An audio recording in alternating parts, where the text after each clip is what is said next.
अस्सलाम वालेकुम dear first year class के स्टूडेंट इससे पहले वीडियो लेक्चर्स में मैंने आप लोगों को यूनिट 11 का जो फर्स्ट टॉपिक था domain and range of trigonometric function वो करवा दिया था। उसमें स्टूडेंट हमने फर्स्ट थ्री जो ट्रिग्नोमेट्रिक फंक्शंस हैं साइन थीटा, कॉस थीटा और टेन थीटा की डोमेन एंड रेंज फाइंड कर ली थी।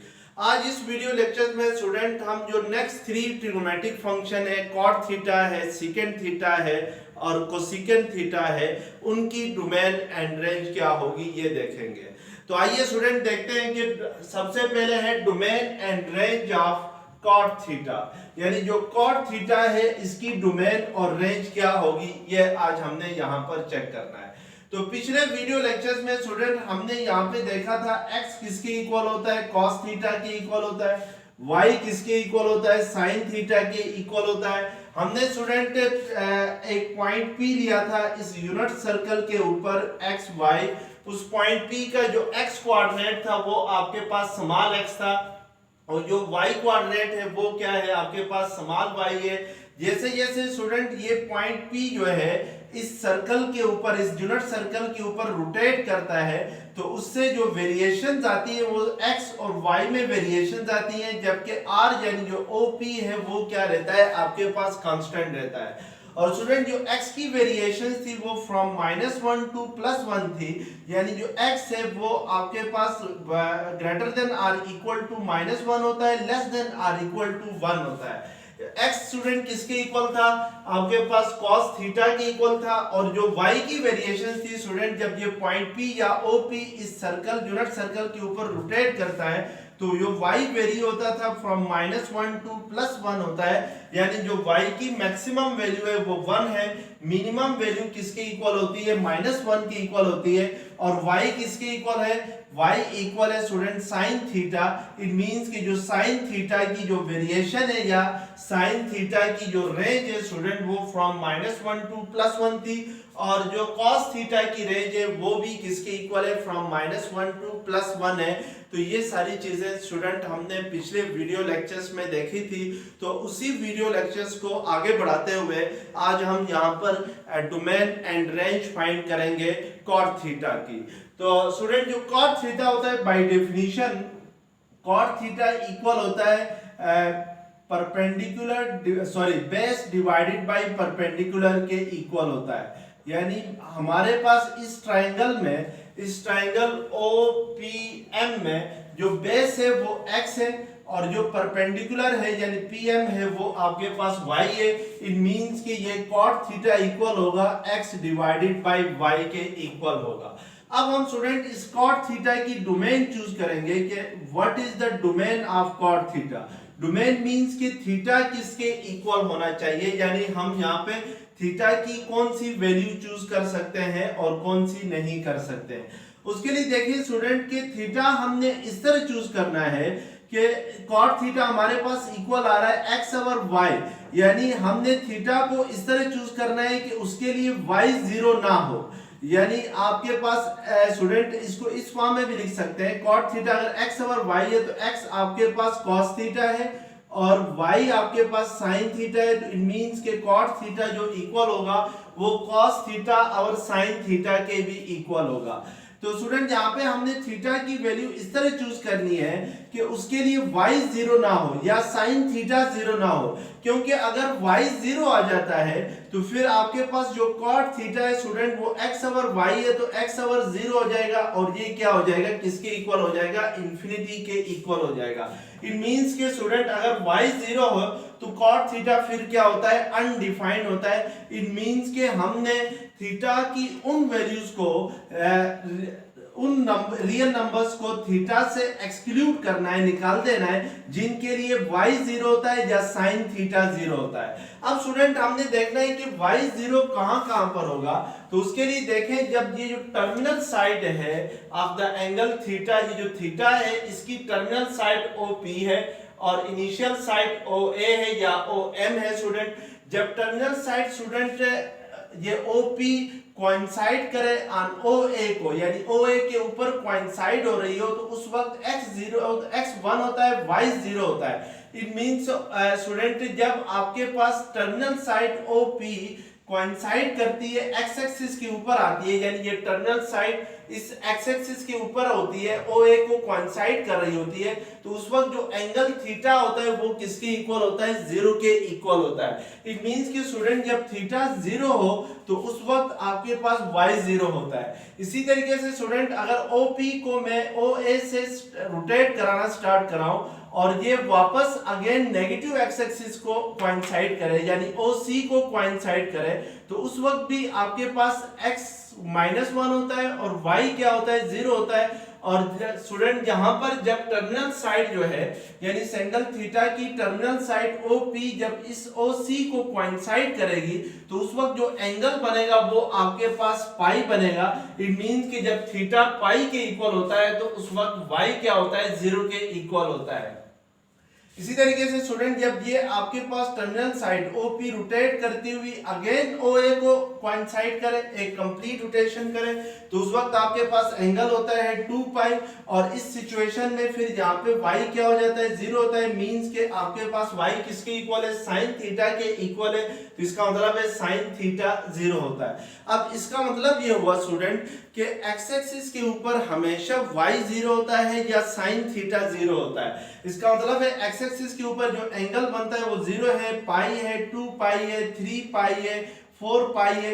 इट मींस कि स्टूडेंट हम डोमेन में से कॉट थीटा की डोमेन में से इन वैल्यूज को यानी एक्सक्लूड कर देंगे, निकाल देंगे, यानी रियल नंबर में से ये वाली वैल्यूज निकाल देंगे। इसके अलावा जितनी भी रियल नंबर्स हैं सब के सब कॉट थीटा की डोमेन में आ सकते हैं। अब ये जो स्टूडेंट आपके पास थीटा इज इक्वल टू 0 है, पाई है, 2 पाई है, 3 पाई है, 4 पाई है, अगर मैं इसको जनरल फॉर्म में लिखूं तो ये n पाई होगा, where n belongs to z होगा स्टूडेंट, यानी z सेट ऑफ इंटीजर है। फर्ज करें अगर मैं n 0 लेता हूं तो ये 0 इंटू पाई फर्स्ट एंगल आ जाएगा 0। इसी तरीके से n में 1 लेता हूं तो सेकंड एंगल आ जाएगा पाई। इसी तरीके से n में 2 लेता हूं तो ये 2 पाई होगा। तो इट मींस कि थीटा जो है वो n इंटू पाई नहीं हो सकता है। इसके अलावा जितने भी रियल नंबर्स में जो है वो कॉट थीटा की डोमेन में आते हैं, और इन वैल्यूज पे यानी n इंटू पाई पे जो कॉट थीटा है स्टूडेंट वो अनडिफाइंड होता है। तो इट मींस कि हम थीटा जो है वो n इंटू पाई नहीं ले सकते हैं, तो डोमेन में n इंटू पाई नहीं आएगा। इसके अलावा सारे रियल नंबर्स आएंगे। या हम student domain of cot theta को इस तरीके से भी लिख सकते हैं, डोमेन ऑफ कॉट थीटा जो होगी वो रियल नंबर में से आपने उन सारी वैल्यूज को माइनस करना है जो इस फॉर्म में हो, यानी real number minus x such that x is equal to n pi, यानी उन तमाम नंबर्स को जो n इंटू पाई की फॉर्म में हूं उनको सेट ऑफ रियल नंबर से माइनस करेंगे तो आपके पास क्या आ जाएगी, डोमेन ऑफ कॉट थीटा आ जाएगी। अब स्टूडेंट हमने देखना है कि रेंज ऑफ कॉट थीटा क्या होगी। तो रेंज देखें, उसके लिए हम देखेंगे कि x और y की वेरिएशंस क्या क्या है, क्योंकि कॉट थीटा इक्वल होता है x और y के इक्वल होता है। इसका मतलब है स्टूडेंट हमें पता है कि जो x की वेरिएशंस थी वो आपके पास थी x is greater than or equal to -1 less than or equal to 1 है, और जो y की वेरिएशन है वो आपके पास है y is greater than or equal to -1 less than or equal to 1 होता है। इट मींस कि स्टूडेंट के x जो है वो मैक्सिमम 1 हो सकता है, मिनिमम -1 हो सकता है, तो -1 और 1 के दरमियान x रहेगा। फर्ज करें स्टूडेंट मैं अगर x लेता हूं आपके पास 0.1 लेता हूं which is in between -1 and +1 है, और y की वैल्यू स्टूडेंट मैं अगर लेता हूं लेट्स सपोज 0.01 लेता हूं, तो फिर cos थीटा किसके इक्वल आएगा, 0.1 और 0.01 होगा, और ये आपके पास किसके इक्वल होगा, 10 के इक्वल होगा, यानी ये आपके पास 10 आ जाएगा स्टूडेंट। अब इसी तरीके से स्टूडेंट अगर मैं लेट्स सपोज ये -0.1 लेता हूं x की वैल्यू, तो फिर cot थीटा की वैल्यू क्या आ जाएगी, -10 आ जाएगी। इसी तरीके से फर्ज करें स्टूडेंट मैं x की वैल्यू 0 ले लूं तो फिर cot थीटा किसके इक्वल आ जाएगा, cot थीटा 0 के इक्वल आएगा। इट मींस के x और y को आप वेरी करते जाएंगे तो जो cot थीटा है वो पॉजिटिव नंबर भी आता है जैसे 10 आ गया था, नेगेटिव नंबर भी आता है जैसे -10 आ गया था और 0 भी आता है। तो इट मींस के cot थीटा में स्टूडेंट इसकी जो रेंज है उसमें सारे के सारे रियल नंबर्स आते हैं। तो इट मींस के हम कह सकते हैं कि जो रेंज ऑफ cot थीटा होगी वो आपके पास ऑल रियल नंबर्स होगी, यानी जो cot थीटा की रेंज होगी वो तमाम रियल नंबर्स पर मुश्तमिल होगी, क्योंकि x और y को आप वेरी करते जाए -1 और 1 के दरमियान तो उससे सारे के सारे रियल नंबर्स आते हैं। तो फिर cot थीटा की डोमेन रेंज जो है वो ऑल रियल नंबर्स होगी और उसकी डोमेन जो होगी वो theta is not equal to pi होगा, या रियल नंबर्स के सेट में से इन नंबर्स को n इंटू पाई की फॉर्म में जो नंबर्स होंगे या मल्टीपल ऑफ पाई की फॉर्म में जो नंबर्स होंगे उनको एक्सक्लूड कर देना है। तो ये आपके पास क्या होगी, cot थीटा की डोमेन होगी। अब स्टूडेंट हमने देखना है कि domain and range of secant theta क्या होगी, यानी सीकेंट थीटा की डोमेन और रेंज कैसे फाइंड करेंगे।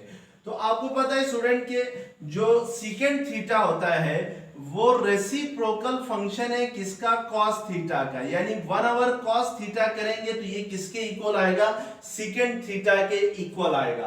तो अब मैं स्टूडेंट यहाँ पे अगर x is equal to cos theta है, यहां से देखें x किसके इक्वल है, cos थीटा के इक्वल है। तो अगर मैं इन दोनों साइड से रेसिप्रोकल लेता हूं, लेट्स सपोज cos थीटा का रेसिप्रोकल क्या होता है, सीकेंट थीटा होता है। तो अगर मैं इस साइड पे रेसिप्रोकल लेता हूं 1/, cos थीटा करता हूं तो फिर इस साइड पे भी रेसिप्रोकल लेना होगा, x का रेसिप्रोकल क्या होगा, 1/x होगा। तो इट मींस कि सीकेंट थीटा आपके पास किसके इक्वल आएगा, 1/x के इक्वल आएगा। अब हमने स्टूडेंट सीकेंट थीटा की डोमेन बतानी है कि इस सीकेंट थीटा की डोमेन क्या होगी, what is domain of secant theta, ये चेक करना है।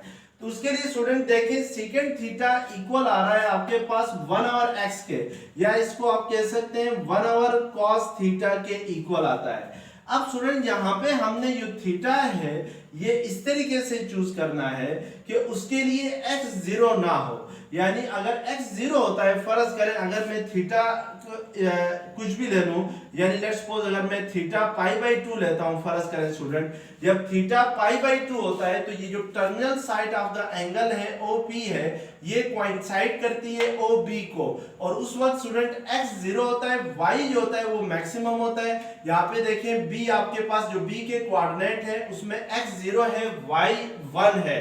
तो इसका मतलब है जब थीटा π/2 हो या 90 डिग्री हो तो उस वक्त सीकेंट थीटा किसके इक्वल होगा, सीकेंट थीटा इक्वल होगा 1/0 के इक्वल होगा। क्यों 1/0 होगा, क्योंकि जब थीटा π/2 के इक्वल होता है तो x 0 होता है, तो इस x सीकेंट थीटा हमारे पास 1/x के इक्वल था, तो हम यहाँ पे थीटा की जगह लिख सकते हैं सीकेंट π/2। तो ये 1/0 किसके इक्वल होगा स्टूडेंट, इंफिनिटी के इक्वल होगा।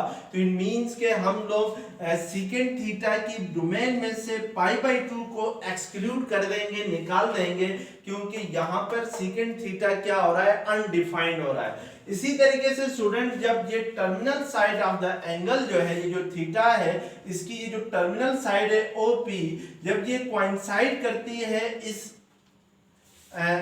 OD को, ये OD जो नेगेटिव एक्स एक्सिस के अलोंग है इसको कोइंसाइड करती है, तो इस सूरत में भी x क्या होता है 0, y -1 होता है। अब जब स्टूडेंट ये टर्मिनल साइड OP जो है वो OD को कोइंसाइड करती है तो उस वक्त जो थीटा होता है वो 3π/2 के इक्वल होता है। इसका मतलब है स्टूडेंट कि हम थीटा जो है वो 3π/2 लेते हैं तो उस वक्त x क्या हो जाता है 0 होता है, और हमें पता है जो सीकेंट थीटा है वो 1/x के इक्वल है, तो फिर 1/0 हो जाएगा, यानी सीकेंट 3π/2 1/0 किसके इक्वल होगा, इंफिनिटी के इक्वल होगा। इसका मतलब है थीटा में से आपने 3π/2 को एक्सक्लूड करना है। इसी तरीके से स्टूडेंट हमने इन सारी वैल्यूज को, यानी थीटा हम π/2 ले लें तो उस वक्त भी x 0 होता है, या cos थीटा 0 होता है, थीटा 3π/2 ले लें तो उसके लिए भी cos थीटा 0 होता है या x 0 होता है, इसी तरीके से थीटा 5 पाई/2 हो तो उसके लिए भी x 0 होता है। तो इट मींस के स्टूडेंट जो ऑड मल्टीपल ऑफ पाई/2 है, अगर थीटा हम लेते हैं ऑड मल्टीपल ऑफ पाई/2 के इक्वल, तो उसके लिए सीकेंट थीटा जो है वो अनडिफाइंड हो जाता है, क्योंकि इन वैल्यूज पे जो x है जो cos थीटा है वो 0 के इक्वल होता है। तो इट मींस कि डोमेन ऑफ सीकेंट थीटा में हमने स्टूडेंट ऑड मल्टीपल ऑफ पाई/2 नहीं ले सकते। यहाँ पे देखिए पाई/2 के साथ कुछ भी नहीं मल्टीप्लाई हो रहा है, तो इट मींस 1 मल्टीप्लाई हो रहा है। यहाँ पे पाई/2 के साथ 3 मल्टीप्लाई हो रहा है, यहाँ पे पाई/2 के साथ 5 मल्टीप्लाई हो रहा है। इट मींस के इन टर्म्स में पाई/2 सेम है, चेंज क्या हो रहा है 1 3 5, यानी जो ऑड नंबर आ रहा है पाई/2 के साथ, तो हम इन ऑड नंबर्स को स्टूडेंट जो जनरल फॉर्म में लिखते हैं 1 3 5 को, इसको हम लिखते हैं 2n+1 into पाई/2 लिखते हैं, where n belongs to z होगा, यानी n सेट ऑफ इंटीजर से बिलोंग करेगा। स्टूडेंट फर्ज करें अगर n की वैल्यू मैं 0 लेता हूं तो ये 2 into 0 0 होगा, 0 + 1 1 1 into पाई/2 यानी फर्स्ट एंगल आ जाएगा। और इसी तरीके से n की वैल्यू अगर 1 ले लें तो 3 पाई/2 आ जाएगा, यानी 2 into 1 2 होगा, 2 + 1 3 3 पाई/2 आएगा।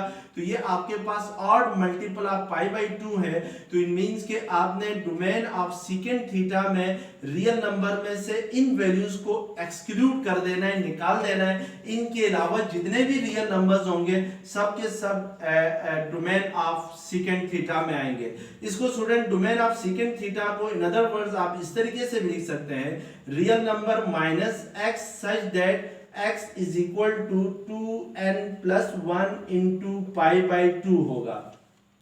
तो ये आपके पास सीकेंट थीटा की स्टूडेंट क्या हो गई है, डोमेन हो गई है।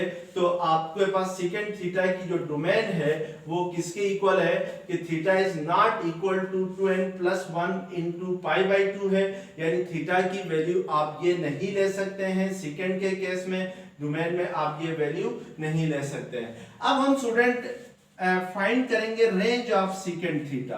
तो रेंज ऑफ सीकेंट थीटा क्या होगी उसके लिए जरा देखें, रेंज ऑफ सीकेंट थीटा।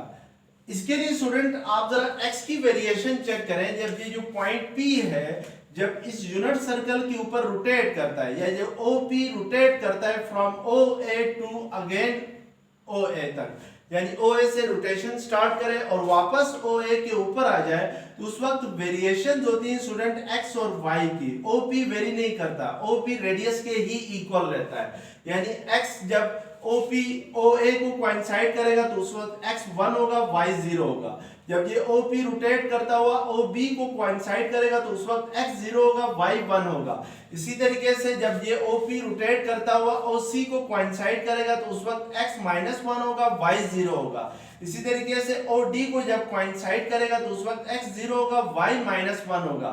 और अगेन जब OA को कोइंसाइड करेगा तो उस वक्त x 1 होगा और y किसके इक्वल होगा, 0 के इक्वल होगा। इट मींस कि जो x की वेरिएशन है स्टूडेंट वो आपने ले ली है, x की वेरिएशंस है फ्रॉम -1 टू +1 है, यानी x is greater than or equal to -1 and less than or equal to 1 होगा।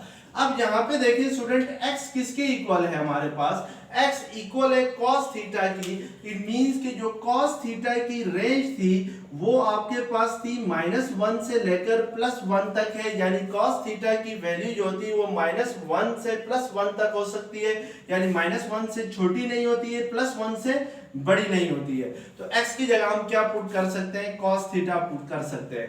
अब हमें पता है स्टूडेंट जो cos थीटा होता है वो इक्वल होता है 1/, सीकेंट थीटा के इक्वल होता है, या आप लिख सकते हैं जो सीकेंट थीटा है वो इक्वल होता है 1/, cos थीटा के इक्वल होता है, यानी cos थीटा और सीकेंट थीटा एक दूसरे के रेसिप्रोकल होते हैं। तो यहाँ पे स्टूडेंट फर्ज करें मैं इस cos थीटा का रेसिप्रोकल ले लूं तो ये 1/, cos थीटा होगा। और जब भी आप किसी भी इनइक्वालिटीज का रेसिप्रोकल लेते हैं तो उससे इनइक्वालिटी पे ये अफेक्ट पड़ता है स्टूडेंट कि इनइक्वालिटी चेंज हो जाती है। ये cos theta is greater than or equal to -1 है तो ये less than or equal to -1 हो जाएगी। यानी इसी तरीके से यहाँ पे less than or equal to 1 है, तो ये greater than or equal to 1 में कन्वर्ट हो जाएगी। जैसे फॉर एग्जांपल स्टूडेंट मैं आपसे कहता हूँ कि 9 इज लेस देन 100, यानी जो 9 है वो 100 से छोटा है। लेकिन फर्ज करो अगर मैं 9 और 100 का रेसिप्रोकल लेता हूँ, तो 9 का रेसिप्रोकल होगा 1/9 और 100 का रेसिप्रोकल होगा 1/100। तो then by the property of inequality, तो ये जो 1/9 जो होगा 1/100 से क्या होगा स्टूडेंट, बड़ा होगा। यानी जब रेसिप्रोकल लेते हैं किसी भी इनइक्वालिटीज का, तो उससे इनइक्वालिटी चेंज हो जाती है। जैसे यहाँ पे था 9 इज लेस देन 100 था, तो 9 का रेसिप्रोकल लेंगे और 100 का रेसिप्रोकल लेंगे, तो फिर 1/9 इज ग्रेटर देन 1/100 होगा, क्योंकि डिनोमिनेटर छोटा होता है तो नंबर बड़ा होता है। स्टूडेंट यहाँ पे डिनोमिनेटर बड़ा है 100 है, यहाँ पे डिनोमिनेटर छोटा है 9 है, तो इट मींस के फिर 1/9 जो होगा वो 1/100 से बड़ा होगा। By this property of inequality student, अगर यहाँ पर हम cos थीटा का रेसिप्रोकल ले लें तो वो 1/cos थीटा होगा। तो फिर इसका रेसिप्रोकल लेने से ये जो इनइक्वालिटीज थी ये क्या हो जाएंगी, चेंज थी। Less than or equal to था तो वो ग्रेटर देन आर इक्वल में कन्वर्ट हो जाएगी, और जो ग्रेटर देन आर इक्वल थी वो less than or equal to में कन्वर्ट हो जाएगी। अब हमें पता है स्टूडेंट, ये जो 1/cos थीटा होता है ये किसके इक्वल होता है, ये सीकेंट थीटा के इक्वल होता है। यानी 1/cos थीटा किसके इक्वल होता है, सीकेंट थीटा के इक्वल होता है। तो इट मींस कि इस 1/cos थीटा की जगह आप लिख सकते हैं सीकेंट थीटा लिख सकते हैं। तो इसका मतलब है secant theta is less than or equal to -1 होगा और greater than or equal to क्या होगा, 1 होगा। यानी इसका मतलब है स्टूडेंट के जो सीकेंट थीटा की जो रेंज होगी वो -1 से इक्वल -1 के इक्वल होगी या उससे छोटी होगी, और +1 से बड़ी होगी या उसके इक्वल होगी। यानी सीकेंट थीटा की रेंज में -1 के और 1 के दरमियान जो रियल नंबर्स हैं वो नहीं आएंगे। जैसे फॉर एग्जांपल स्टूडेंट मैं आपके सामने एक रियल लाइन ड्रा करता हूं। लेट्स सपोज ये आपके पास रियल लाइन है। इस रियल लाइन के इस पॉइंट को मैं 0 का नाम देता हूं। 0 से राइट साइड पे 1 होता है, 2 होता है, पॉजिटिव नंबर होते हैं अप टू इंफिनिटी तक, और 0 के लेफ्ट साइड पे -1, -2, -3 अप टू -इंफिनिटी तक होते हैं। अब देखें स्टूडेंट यहाँ पे इस इनइक्वालिटी को अगर हम पढ़ेंगे तो इसको इस तरह पढ़ेंगे, secant theta is less than or equal to -1 और greater than or equal to क्या होगी, 1 होगी। इसको मैं अगर सेपरेटली लिखूं तो ये इस तरह होगी, secant theta is less than or equal to -1 है and secant theta is greater than or equal to 1 है। यानी इसको मैंने ये लिखा और इस इनइक्वालिटी को अलग से सेपरेटली ये लिखा। अब सीकेंट थीटा स्टूडेंट -1 के इक्वल है या इससे छोटा है, तो इसका मतलब है ये -1 है स्टूडेंट। तो जो सीकेंट थीटा की रेंज होगी इस -1 के इक्वल होगी या इससे छोटी होगी। यानी ये secant theta is -1, secant theta is less than or equal to -1। -1 से लेफ्ट साइड पे जितने भी नंबर हैं वो -1 से छोटे होते हैं।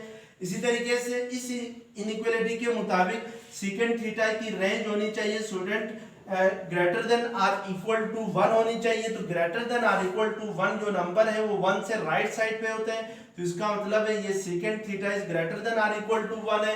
तो इसका मतलब ये हुआ स्टूडेंट कि जो सीकेंट थीटा की जो रेंज है उसमें ये जो -1 और 1 के दरमियान जो नंबर्स हैं यानी इन बिटवीन -1 और 1 ये एक्सक्लूड हो जाएंगे, ये सीकेंट थीटा की रेंज में नहीं आएंगे। तो इस तरीके से हम क्या करते हैं, सीकेंट थीटा की डोमेन एंड रेंज फाइंड करते हैं। तो ये सीकेंट थीटा की क्या हुई, रेंज हो गई। अब स्टूडेंट हम देखते हैं domain and range of cosecant theta, यानी जो कोसेकेंट थीटा है उसकी डोमेन और रेंज क्या होगी। By definition student cosecant theta जो इक्वल होगा वो आपके पास साइन थीटा का रेसिप्रोकल कोसेकेंट थीटा होता है। यानी अगर फर्ज करें मैं साइन थीटा का रेसिप्रोकल लेता हूं तो साइन थीटा का रेसिप्रोकल क्या होगा, 1/sin थीटा, और 1/sin थीटा किसके इक्वल होता है, कोसेकेंट थीटा के इक्वल होता है। तो इट मींस कि कोसेकेंट थीटा को आप लिख सकते हैं 1/sin थीटा लिख सकते हैं। तो यहाँ से देखें साइन थीटा किसके इक्वल था, 1/y के इक्वल था। तो इसका मतलब है स्टूडेंट अब हमने इस कोसिकेंट थीटा की डोमेन लिखनी है, तो डोमेन हमने किस तरह चूज करनी है कि यानी थीटा को हमने इस तरीके से चूज करना है कि उसके लिए कोसिकेंट थीटा क्या हो, डिफाइंड हो। यानी यहाँ पर जो डोमेन है वो थीटा है, तो थीटा को हमने इस तरीके से चूज करना है कि कोसिकेंट थीटा उस वैल्यू के लिए क्या हो, डिफाइंड हो। अब यहाँ पे देखें स्टूडेंट, कोसिकेंट थीटा इक्वल है 1/sin थीटा के या इक्वल है 1/y के। इसका मतलब है कोसिकेंट थीटा जो है वो अनडिफाइंड होगा जब y 0 होगा या जब साइन थीटा 0 होगा। अब हम देखते हैं स्टूडेंट के y 0 कब होता है या साइन थीटा 0 कब होता है। तो यहाँ पे देखें, जब ये जो टर्मिनल साइड है इस सर्कल के अंदर, जब ये टर्मिनल साइड OP, इस थीटा की जो टर्मिनल साइड है OP और जो इनिशियल साइड है OM, जब ये टर्मिनल साइड स्टूडेंट कोइंसाइड करे OA को, यानी OA के ऊपर हो, तो उस वक्त आपके पास y 0 होता है। इसी तरीके से जब टर्मिनल साइड OP कोइंसाइड करे OC को, तो उस वक्त भी आपके पास y 0 होता है। OA पे थीटा क्या होगा स्टूडेंट, 0 होगा। यानी जब OP कोइंसाइड करती है OA को, तो उस वक्त जो एंगल थीटा है वो 0 होगा। और जब OP कोइंसाइड करती है OC को, तो उस वक्त थीटा किसके इक्वल होगा स्टूडेंट, पाई के इक्वल होगा। अगेन इसी तरीके से जब अगेन एक कंप्लीट रोटेशन के बाद जब OP अगेन OA को कोइंसाइड करती है, तो फिर थीटा जो होगा वो 2 पाई होगा।